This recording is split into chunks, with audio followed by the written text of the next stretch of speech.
Hello everyone. Tonight I'll be showing you another restoration project I've been working on.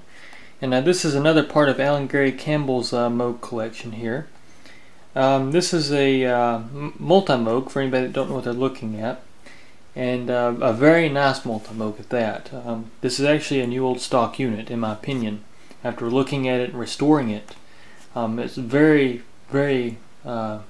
new. It has probably very few hours on it. When I got it. But anyways, what I did with this one is typically when I restore, I replace a lot of the common failed components.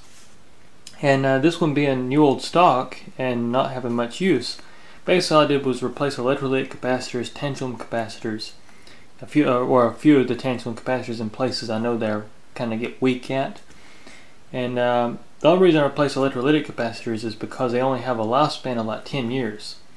And for anybody that don't know what electrolytic capacitor is, it's basically a component, an electronic component that's actually got fluid in it. And what happens is over a period of time, this fluid tends to dry out and it starts causing issues with your power supply with something called ripple.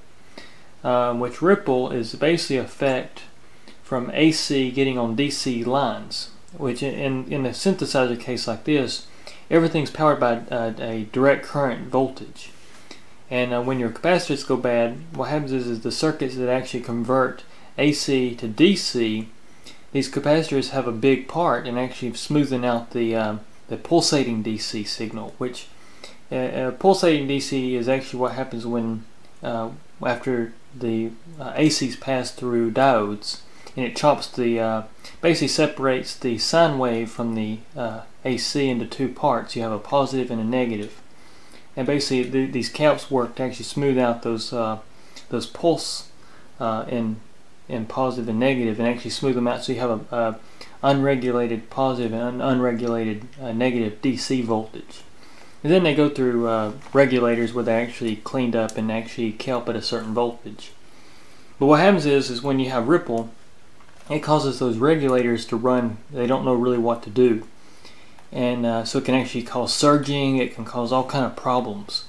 So I went on and replaced all that with high-end capacitors. So this thing will work for a very long time. And it'll be just like brand new. So I did all that, calibrated it, and I got this thing just absolutely beautiful. And the keyboard plays excellent, it has a great feel. It feels like it should. No clank. And so anyways guys, with all that said, just a quick overlook at it here. Pitch ribbon's in good shape. Modulation wheel's in fabulous shape. There is no discoloration. No discoloration in keys. The keys have very little wear, if any wear. And basically what I can tell is actually, I don't know if I can get it here on camera. You might can see my fingerprints a little bit on the keys just from where I've been playing it. But these keys are very smooth. And of course, if I can wipe, you can kind of see I can wipe that off. So that's just where I've been playing it. But usually I see these keys scuffed up real bad when one's been played a lot, and this one here is absolutely fantastic. And once I clean all this up, it'll look really good. But anyways, guys, that's basically an overlook of the synth. Oscillator section, which is on top, noise, VCF, envelope generator for the filter, envelope generator for the amplifier, and then you got your keyboard touch control. Modulation section, just ignore the phone. You got glide, volume, and then you got all your controls actually that would be used in the Moog. So anyways, what I'm going to do now is just kind of show you a sound clip after this phone quits ringing, and I'll walk you through this setup. So here we go. Let me zoom back to normal here and get my camera on my tripod. Here we go.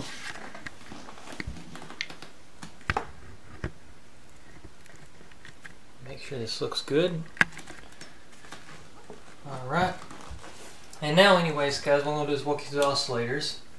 So you got oscillator A, oscillator B, and then here's your primary control. It has only one octave knob for both oscillators. This kind of separates it from a mini Moog where you have independent octave ranges. And so anyways, that's basically your oscillators. And then you got a sub-oscillator, which I have to be careful how I put this because I know this causes a lot of arguments on this type of circuit. But a sub-oscillator is basically an oscillator that's driven from one of the oscillators. In this case, it's oscillator B's frequency that drives a divider.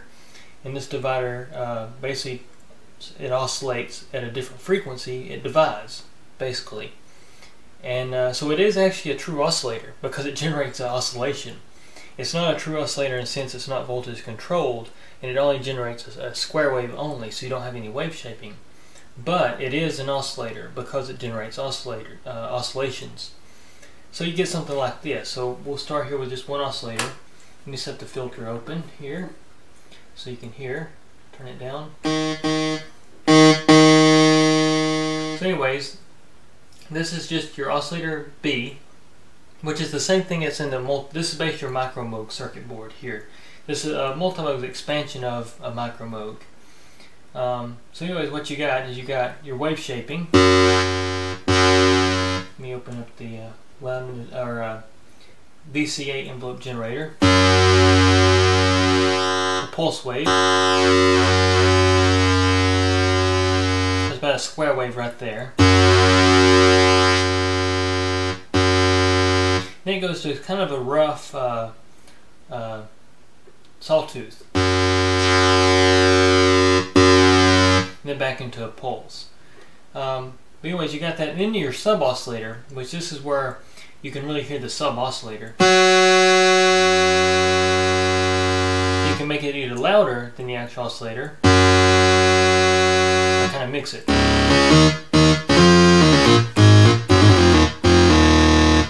So you got something like that right there. But also, you can mix, well, I'll show you the oscillator A right quick.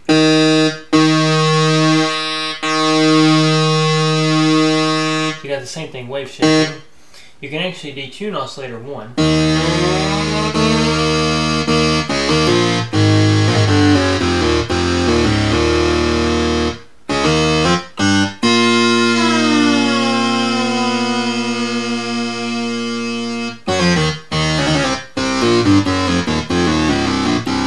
That's basically your 3 oscillators, or 2 oscillators and a sub-oscillator that you're hearing there. And the next section is you got your noise source, which is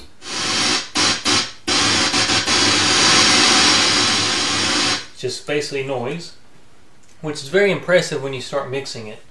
For instance, if we turn the oscillators back on,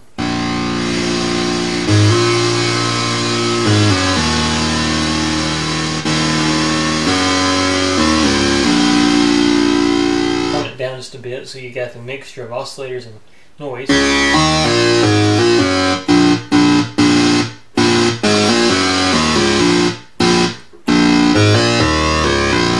So as you can hear, very cool. So basically that's your noise, and then your filter is actually the true Moog ladder filter. But the way they designed this filter in this particular Moog is very cool, because you actually got a range switch, which basically changes the ranges of your emphasis control. In this case, they call it a filter mode, but it's actually a range setting. Which actually, just a little history behind Moog here, guys. I know a lot of people tend to say Robert Moog, did really good designing this stuff, but actually, there's a lot of engineers involved during the Norland years with Moog.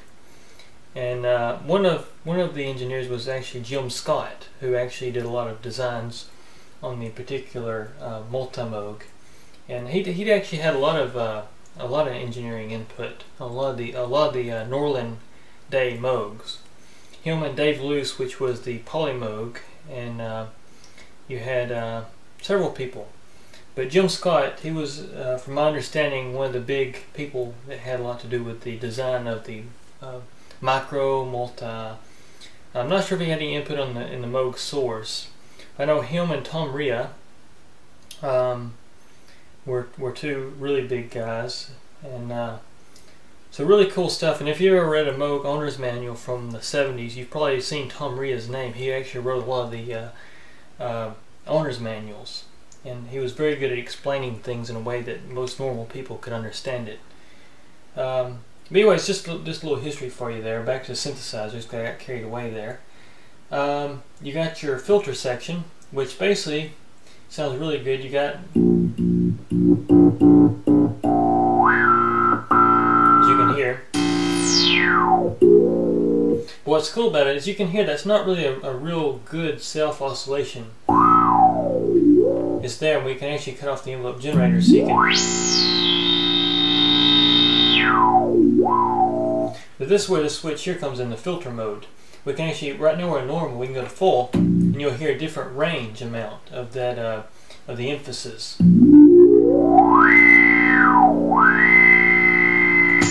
Before,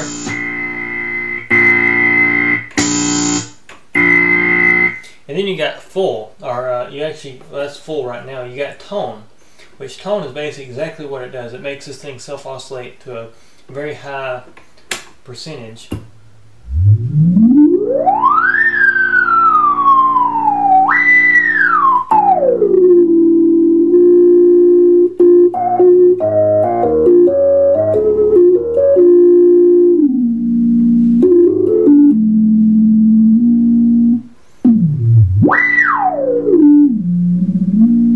But if we go back to normal,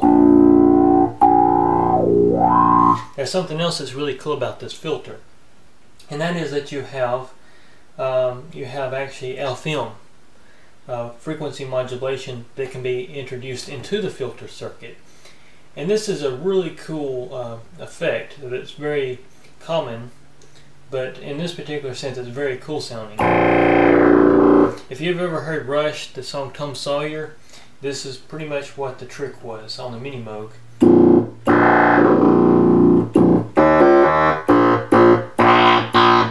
Let's set up envelope generator.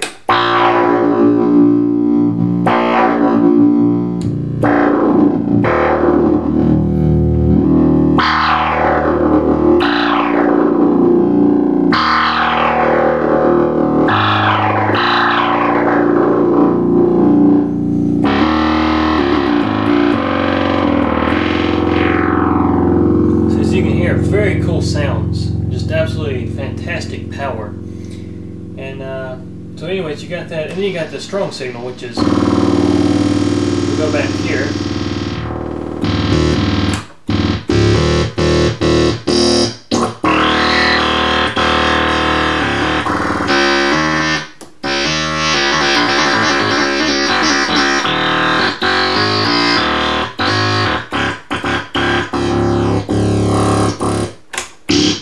We go to full.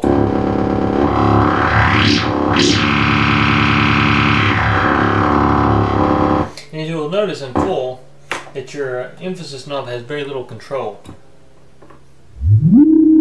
you can see. And that's because that's thanks to the switch. It actually changes some resistor networks inside and kind of bypasses this pot.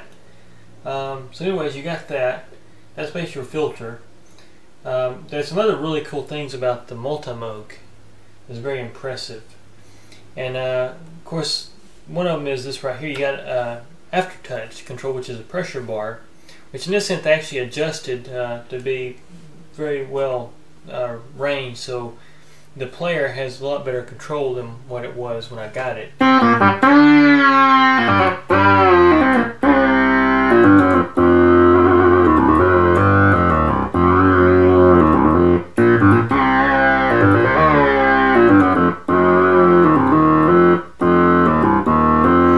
We can make that a lot thumpier by adding the envelope generator for the filter.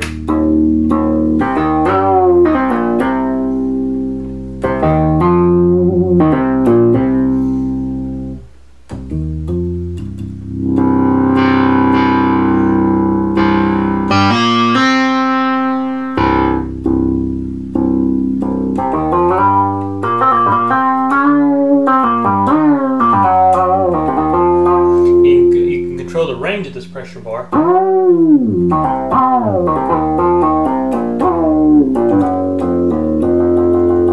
But as you can see, it's really nice because I've set it up, and a good example of how I set it up is that you have to hit the keys not real hard, but you know, you got a lot better control. So if you accidentally hit a key hard, you don't have to hit the key hard to necessarily make the keyboard pressure pick up. So what's really cool, and a good example is actually when you go to filter control. We can set the filter and you get something like this right here. As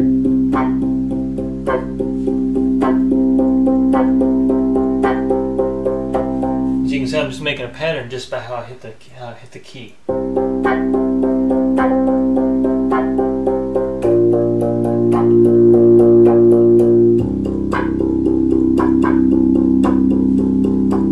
Add some FM to that.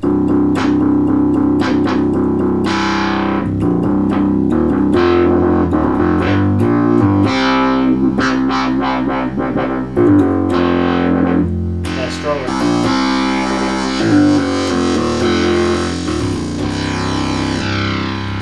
But that's the control of the filter, but there's one particular setting on this pressure bar that absolutely just makes my mouth water when it comes to tones and textures of sound, because this is something I don't see too many synths actually do, and it's a very impressive control, very simple control, but very important. And a lot of synths have what you call Oscillator Sync. In this case, you can actually change the frequency of oscillator A to change the way the sync actually sounds, so you get something like this right here.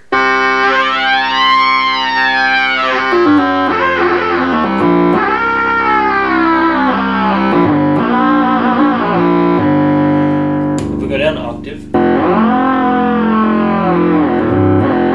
can change your waveforms as well. If you change your waveforms, you'll hear actually a little different response.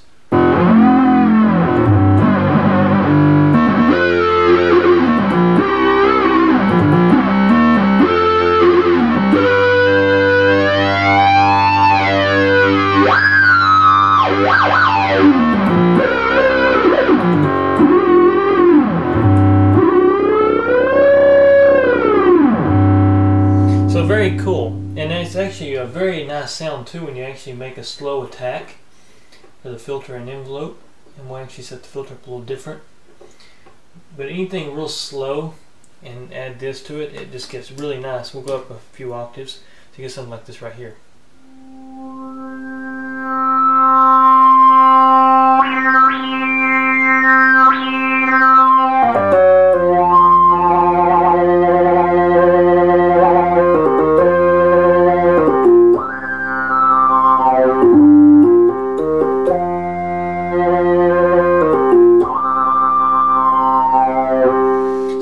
Very nice sound. And you know, something else you can do too is actually route the modulation. You got a modulation wheel, which you'll hear if I set it up to oscillator. It sounds like this right here.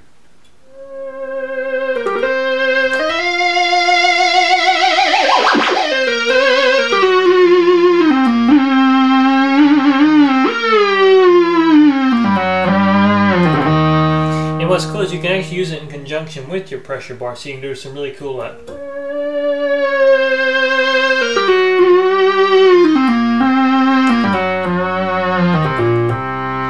but you can also make the pressure bar control your frequency modulation or your filter modulation or whatever based off your modulation here. So you get something like this right here when you're actually using the pressure bar for modulation rather than your wheel. It sounds like this.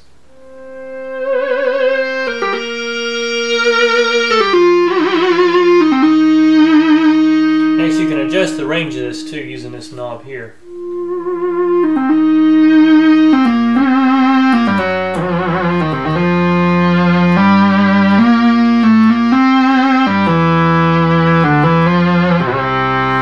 Or you can use a pitch rhythm with it too, so you get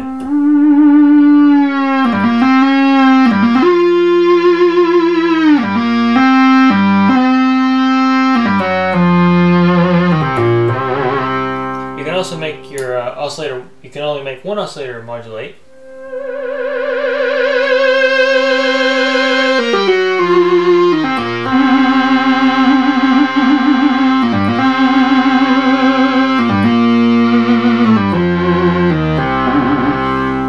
You can make the filter and oscillators modulate.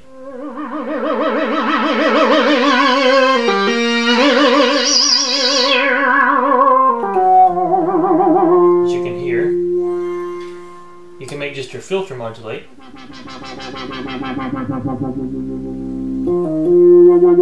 You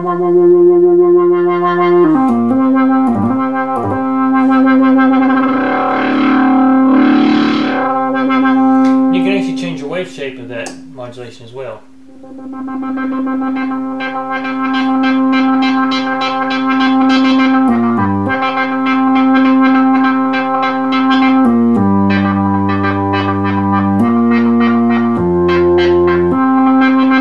As you can hear, so you can do some really cool things with this.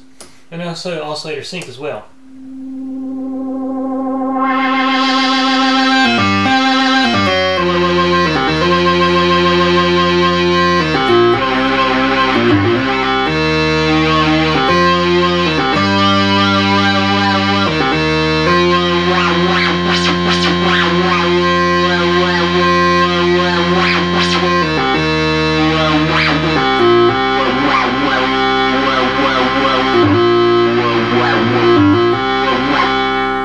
Cool things. You can also make your PWM change for oscillator 1. As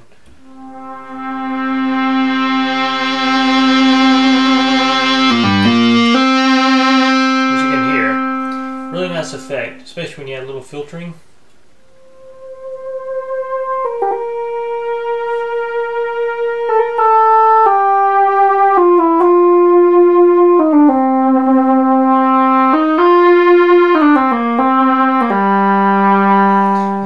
Some glide to that.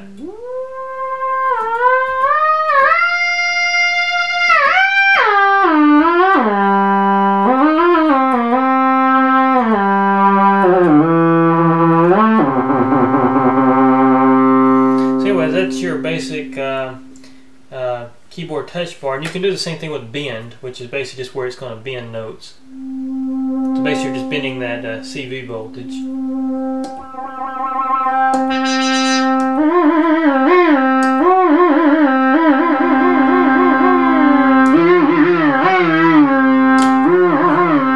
That's basically your keyboard touch sensor, and that's also your modulation. With modulation, I'll go a little more in depth with it because you actually got some cool features on it as well.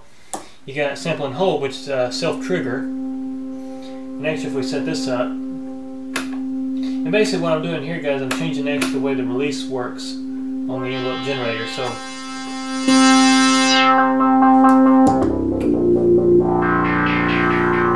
Here now.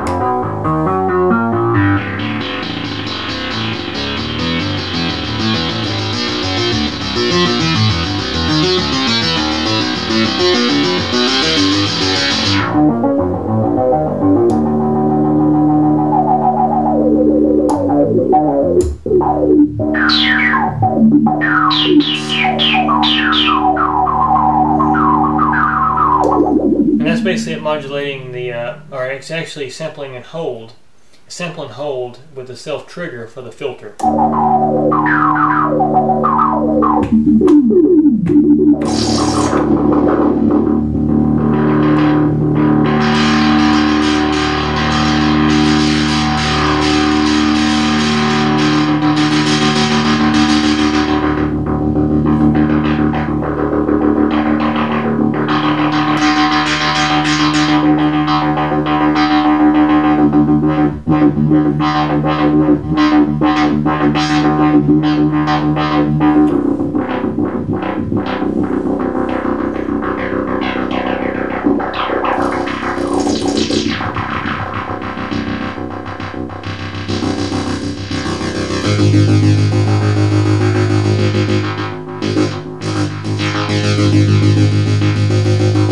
Anyways, guys, you get some really cool things, and of course you can also make that where it just trigger from the keyboard.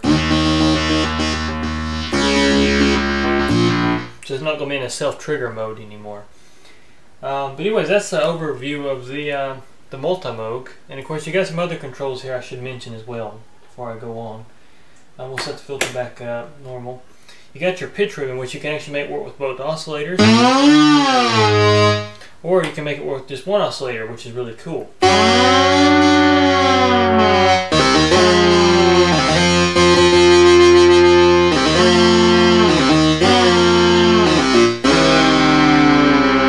Let me cut pitch bend off so you get something like this.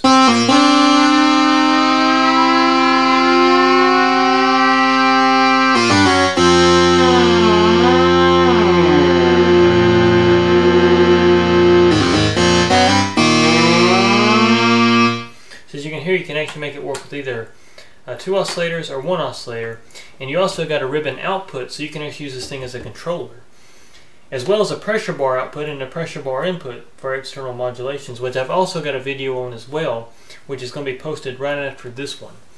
So be sure to check it out as well. You can actually see how the open interface works that Moog introduced, and see a lot of cool things. Anyways, I don't know if I mentioned it yet. I can't remember on the earlier part of this video if I mentioned the bass mod I did. And just ignore it if I did, because I can't remember. I went blank. But anyways, the bass mod is a capacitor I added to add a lot lower end to the synth. So you actually get that kind of mini Moog kind of power out of the synth. It's not necessarily as gritty, but the low end's a lot powerful. And of course with this amp I'm using, I don't know if you can even tell, but when I have this thing on in my studio and recording or playing with it, you can hear it, and it's very nice, very powerful. But anyways guys, do look for this one on eBay. It'll be for sale, and if you're interested, just be sure to check it out. I'll add an eBay link to this video, and just feel free to check it out. And thanks for watching.